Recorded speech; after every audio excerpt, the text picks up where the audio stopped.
911, state your emergency. Hello, I can't help you if I don't know where you're at, honey. Where are you at? Where are you? I need as many units as I can get for Fairfield Road. Give me the numbers.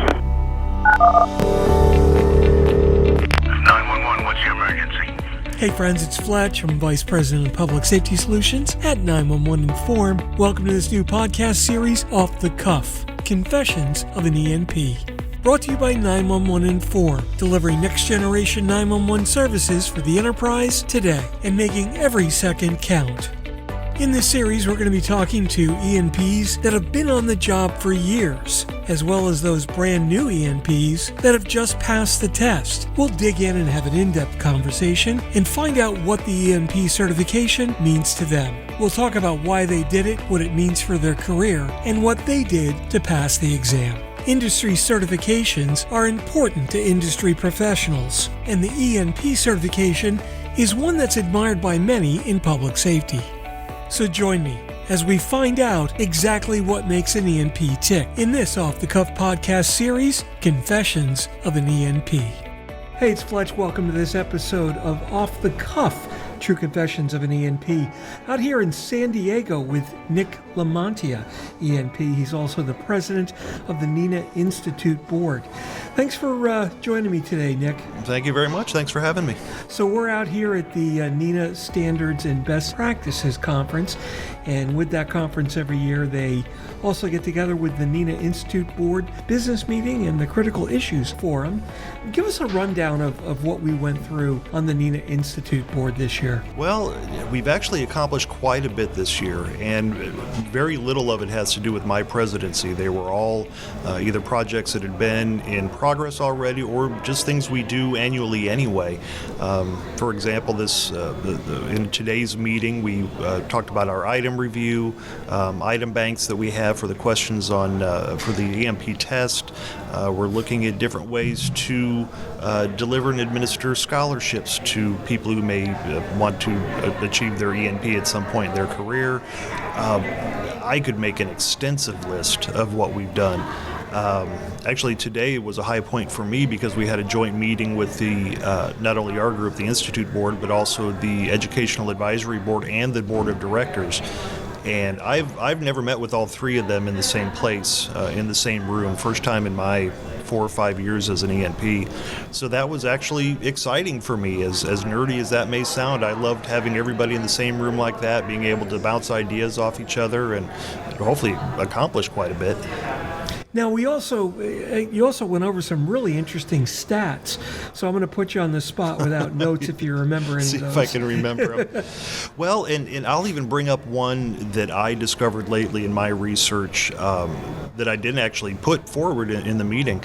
But what I did talk about this afternoon was since 2010, 2011, somewhere in that time, there have been about 3,500 people who have tested for the ENP program.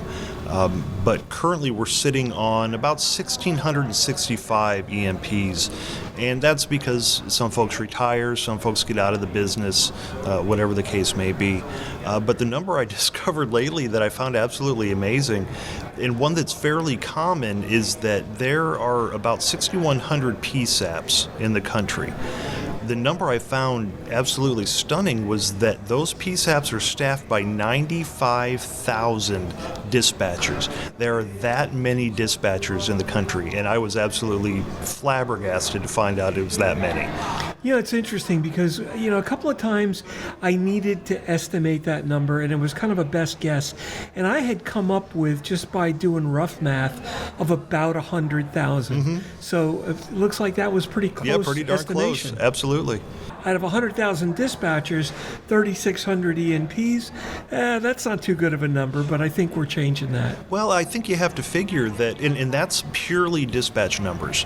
So of that 1,600 and change, it's not just dispatchers, it's people in the industry, it's vendors, it's administrative people, it's governmental folks. So I think that gives you an idea of how rare the air is in the EMP groups. I mean, it takes a lot of work. It's a challenge. It really shows your dedication to the industry to be a member of that small a number. Now, would we like to have more EMPs? Absolutely.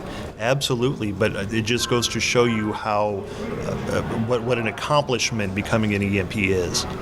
You know, it's one thing that I really realized or reaffirmed over the past couple of days.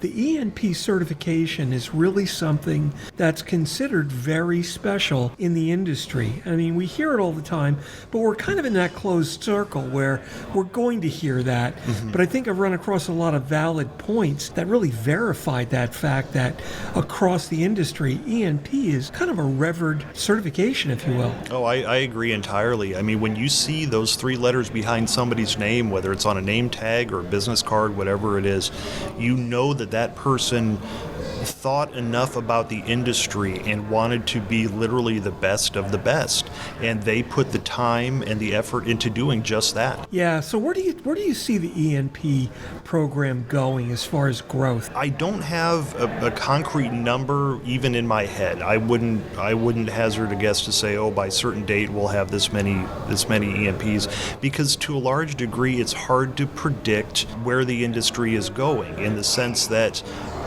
there's always the possibility of having more remote dispatchers, and will ENP certification be as important to them if they're not working in an actual PSAP, so to speak?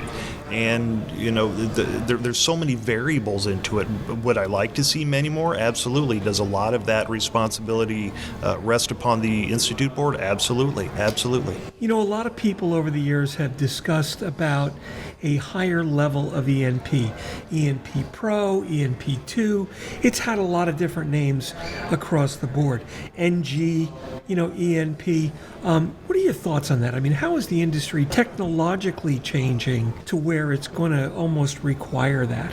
Well, honestly, when I first became aware of the ENP certification, which would have been years and years and years ago, there was a part of me that felt very intimidated, not by the concept of EMP or by the process, but by the people who had become EMPs. You knew that they were on a higher level than I was at the time. And there's part of me that would be concerned about an ENP Pro or whatever you would want to call the designation, because I think that might put those people too far out of reach, almost like I don't even know what you would want to call it, almost a superhuman amount of knowledge. I wouldn't want people to be so intimidated that you couldn't approach those people. Although that being said, I think there is room somewhere to acknowledge the folks who are obviously the leaders in our industry, whether it's on the vendor side or on the PSAP side, some way to acknowledge those folks beyond just an EMP, but that would be well outside my pay grade. I think it's really a technology difference, because you're talking about such a dynamically different network with next generation 911. There's new practices, new procedures, new protocols, new technologies. It's a different method of thinking, and that's going to take a different, in my opinion, from a technical side, it's going to take a little different certification. I'm going to want to know that if I'm building a next-gen 911 network, the guy has got his ENP X, whatever. And in order to get there, he had to have his initial baseline ENP. Well, what if you had something like EMP-T for technological, or ENP T for telecommunicators, or whatever it may be, just an additional letter at the end to give you that kind of added designation. Sure. Yeah, it's not really I'm better than you. It's just you're a different kind of you're a quarterback for a different team. You're skilled, but you're just playing for a different team. It's like an EMT and an EMTD. Yeah, one's exactly. certified in DFib. Sure, right? Absolutely. So if somebody's coming after you with paddles, you want to see the D. Yeah, you want to see the D. I suppose so. Show me your D. Of course, that would never happen. No, not very likely. Oh, yeah, it would. And that would be number one on TikTok. Yes, absolutely. Yes, it would. How is, you've been in the industry a while. How has multimedia, the internet, connectivity, all of this stuff that next gen is going to bring.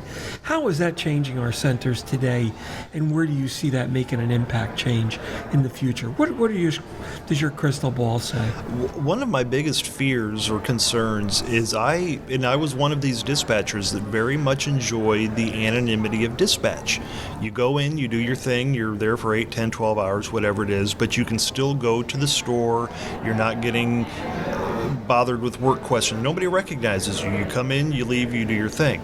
But I know a lot of dispatchers who are still on the floor that worry if they have to take the equivalent of a FaceTime call with a victim of some sort, or somebody, even just an RP of some sort, giving them information, all of a sudden their anonymity is gone. And I have had dispatchers tell me straight up that once that time comes, they will quit dispatch. And that bothers me, especially considering the trouble we're having holding on to dispatchers right now. All of that being said, I think the possibilities of additional data are incredible and very exciting. I mean, how easy would it be for somebody to stay out of harm's way but still be shooting you video of a bank robbery and the getaway car, complete with all the bumper stickers and license plate and a description of the driver and everybody running out of the bank? The possibilities are absolutely endless. What about artificial intelligence and automation and speaking not to a human initially, but an AI bot that's collecting all that data and routing you to a human that specializes in what's going on for you? I guarantee that's going to happen. It already happens to varying degrees. I mean, everybody's had that. Replace those phone calls, if you press 1 for fire, 2 police, whatever it may be. And as far as I remember, humans weren't entirely pleased with that, but that is the state of the world, especially in the larger PSAPs or call centers that don't have that staff to be answering every single call, or the dispatcher to dispatch every single call. Not only is it going to happen, it is happening. So where does the ENP certification fit into all of this from a call taker's perspective? What's the value there for them?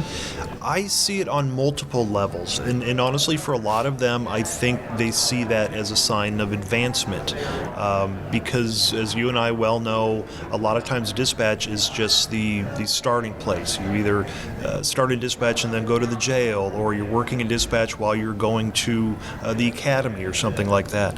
And I think a lot of dispatchers do view that ENP as not only am I gathering all of this knowledge, but I'm showing my dedication to my industry, to my particular department, or to my agency, whatever it may be. To my profession. Exactly. I care enough about what I'm doing that I want to be the best at what I can do.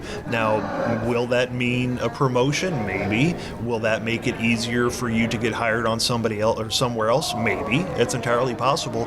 But there are some people I know that are EMPs still in dispatch, and they're perfectly happy with that. They just wanted to become the best at what they could be. And I'm sure on various levels, it helps them in what they're doing to know, okay, well, this call dropped for some reason. Well, if I remember from my ENP, it could be because of this and this. It could be a CO this. It fleshes out their job more and makes them more of a better, well-rounded employee at the very least. As technology increases and we increase the ability to make the dispatchers, the telecommunicators, more valuable resources, I think one of the new challenges that'll face the industry is telecommunicator poaching. Oh, absolutely. It's happening today. Well, and I guess to give a little anecdote, I suppose you may be thinking more along the terms of just a straight poaching, just right across the board, going from dispatch in one center to and being hired on somewhere else.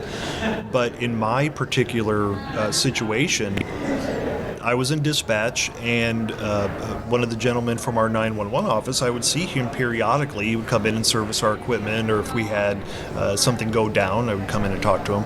And we got to be friendly, and they were going to be getting a new 911 system, and they wanted the dispatch perspective on that. So he said, hey, can you come up to, I think it was Lubbock or something like that, and check out this new system for us? We want to see if it'll work for you guys. Absolutely. went with them on this trip, stayed friendly, all this other kind of stuff. I didn't know at the time that they knew there was going to be a personnel change at their office. So in all of our contact with each other, he thought I would fit the bill as their GIS guy.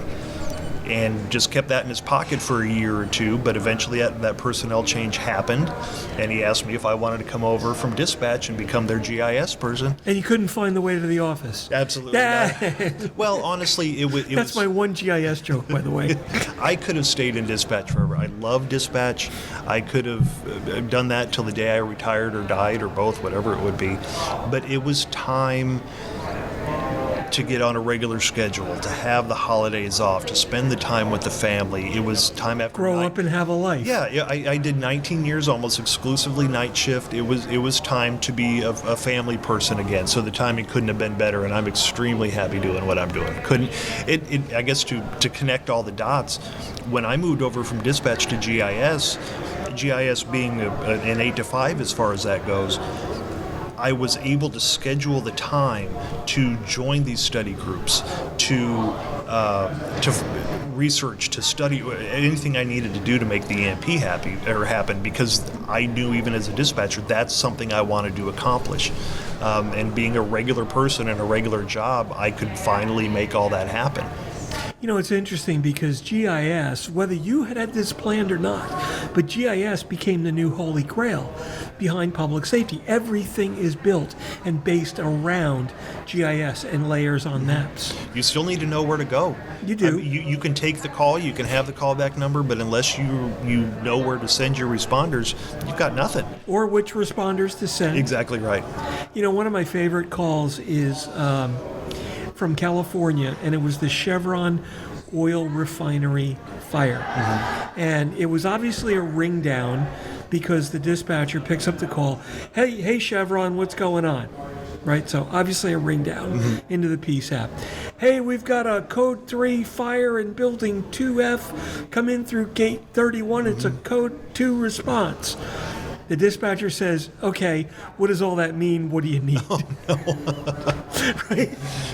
Well, you're great not, detail, but wrong information. You're not speaking the same language, no? Exactly. And that's what GIS is about, getting everybody on the same page with the information that's needed at the right time that's going to facilitate the response. And we've just scratched the surface of GIS. I mean, it's been pretty much the same look, same standard for a long time. But now you're entering this realm where not only can I tell you what square foot of the building you're standing in, I know what floor you're on, potentially. A lot of this is theoretical, but I can tell you what floor you're on. I can know what direction you're facing. I can know what utilities you have around you. I can know what previous calls we've had at that place. The additional information we can get is potentially limitless. That's almost Big Brother scary, though. I'll agree, but everybody's in love with, Minority Report and Demolition Man, and, everything is figured out for them, and everything is three-dimensional, and, it goes beyond being able to have a pizza delivered to you with accuracy. You know what's scary? I mean, literally, for Minority Report with this 3D environment, we are literally on the cusp of that happening. We are, and I wish it had happened when I was in dispatch, because I wanted to be that guy, making all the grand hand gestures, and it was not to be. I always bring this back. 1980, Stanley Kubrick released 2001: A Space Odyssey, and in the opening shot where the guy is taking the shuttle up to the space station to get ready to go to the moon, he's reading the news on what effectively is an iPad. Yeah, absolutely. And you're like, who's inventing the technology? The dreamers that are making movies, or the people out in Cupertino, California? Somebody's got to make it happen. Or are they both happening? It's a combination of both. It's all the Illuminati on the back end. Right? Yeah, it's going to happen, and it will be in our lifetime. Yeah, well, that's the scary part. Is it's not? I think we're beyond. It's gonna happen. I think we're literally. It's happening, and you just need to look around you a little deeper, and that's gonna dramatically change the whole context of the employment crisis that we're in public safety today, where you've got somebody who is classified as a clerical worker. Warning, I'm about to step on my soapbox here. Here it comes. Here it comes. You got somebody who's classified as a clerical worker making high-level, intelligent, technology-based decisions and analytics in their freaking mind, and if they make the wrong decision, somebody dies. That's got to be fixed. Oh, I agree wholeheartedly. I remember I think it was a bumper sticker I saw at one point early in my career, and it's something like "Dispatchers save seconds, seconds save lives." Ooh, that's a good one. Because that's what, and I say we, I still consider myself a dispatcher in a sense, because that's what we do. We are the first responders. We take those absolutely horrendous calls. We do everything we can to help these people. We are first responders, and I don't understand how we can be thought of otherwise, especially considering what it would take to rectify that is the stroke of a pen. It should have been done ages ago. You know, the last time I worked in a center and got a paycheck was probably 36, 37 years ago. I still say we when I talk about this. You know, it's like once you've done that, once you've experienced it, once you've lived that lifestyle, it never goes away. And I'll tell you, the respect I get out of the industry just shocks me every day that I not lost that over 37 years. They know you did it at one point, so you have earned some degree of respect, or they know that you can still speak the language. They know that you can have empathy for what they're doing and what they've gone through. I don't think that ever goes away. Yeah, you know what? The phone rang. I had to answer it. Where are you? What do you need? Let me get the shit you need. And away we go. That hasn't changed.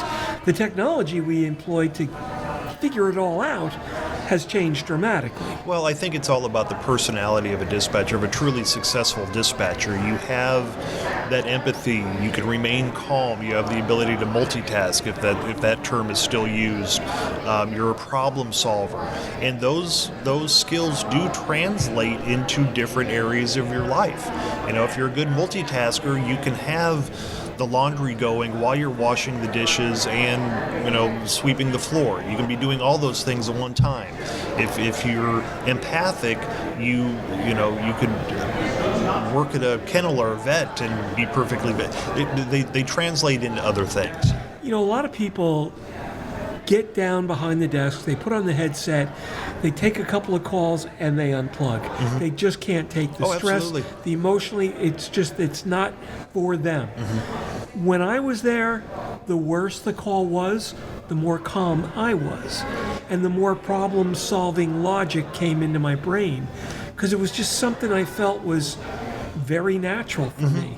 I agree. And again, the more stressed the caller was, the calmer I spoke.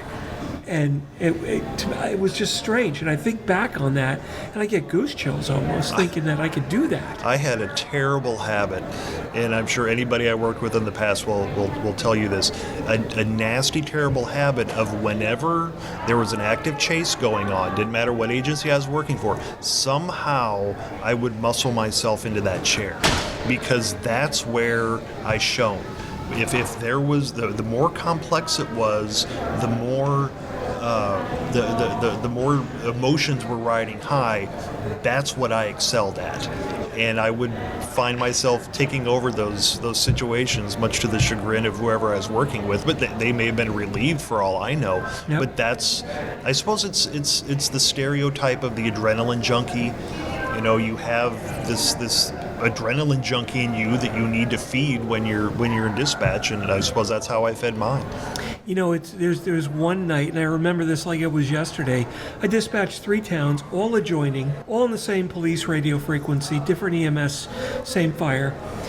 But literally within 3 or 4 minutes, I had 2 calls, EMS, in 2 of the towns, and a third town had a serious MVA, so I had EMS, fire, and law going to that. Sure. And because of squad availability with volunteer, I had rigs going to different municipalities. And while they're responding, I was juggling them on who was closer, what was more serious in my head.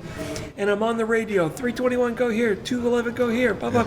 And you know, I reshuffled the whole chessboard in a matter of 20 seconds, and then just sat and looked at my console and went, yeah, that was cool. Yeah, that worked. And there was somebody in front of me going, wow, dude. And I'm like, yeah. Yeah, that was kind of cool, actually. That is kind of cool. I did do okay. That's all right. You know, I always remember that little 30-second snippet of going, yeah, that's what I live for, man. Well, the downside of that is, and this is one of the pitfalls of dispatch, is you do something like that, and you're in the moment, and the adrenaline's going, and you've solved the problem, and then it stops. You're done. For however long, you know, everybody's already on scene. There's nothing else you can do until you start getting the phone calls and, you know, run this and all that kind of nonsense. But you've gotten this rush, and then you have to stop. And you're just waiting for the next thing. Maybe it'll come, maybe it won't. And that does people's heads in. That's not good for your body. Yeah. But that's dispatch. Well, you know what? I mean, fire department and EMS, people get blown out or dispatched via what's called plectron, right? Series of tones, dee, dee, dee, and then you announce the call, you know, for your volunteers. We even had plectrons for the police department, in case of a massive whatever. Well, I sent my sergeant out to a large house party, and he's on scene, and I hear this scuffling come in over the radio, and nothing is going on that night, Nick. I've got my feet up on the desk. I'm probably watching TV, and I hear him scream, hit the plectrons. And I just naturally reached over and said, okay, Sarge. And then I'm like, did he just effing say hit the plectrons? I'd never blown out the police department, ever, in my entire career. You heard me. And then, bang, I snapped and I was right in place, blew it out, perfect, got the whole response there. They arrested like 25 kids. I was going to say, was it just a bigger house party than he thought? Yeah, I mean, and they were starting to get surrounded and attacked. I had 3 towns responding to this. And it was like, you know, I mean, we had 6 on the road in one town, 1 on the road in a little town, and 2 on the road. Wasn't a big. Not huge, know, but... The whole thing was less than some of a good mid-sized department, but it was 3 agencies.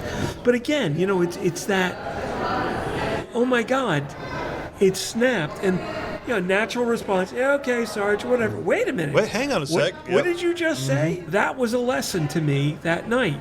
Don't ever... Yeah, don't let your guard down. And let your guard down, because that's what I'd done. I'd let my guard down. Well, and by far the most horrific emergency calls I've taken have all come over admin lines. So never assume, and I'm sure every dispatcher knows this anyway, but you pick up an admin line thinking it's going to be somebody in the back or somebody's calling to run something or, you know, something very low priority. But hands down, and I'm thinking of specific ones that I definitely won't go into specifics on, but the most horrific calls I've ever taken have not been on a 911 line, they've been on an admin line. They had a payphone a block away within sight of, out a window of dispatch, and an officer would be around that payphone somewhere, and if the dispatch got a call of some sort, they would call that payphone, a blue light would go on above it, so the officer knew that there was a call happening, drive over to the payphone, answer the phone, and get the call. That's how it worked. When it was time to work, it was time to work, though. Oh, sure, and that was your family. It was, and that's why you still think of yourself as a dispatcher.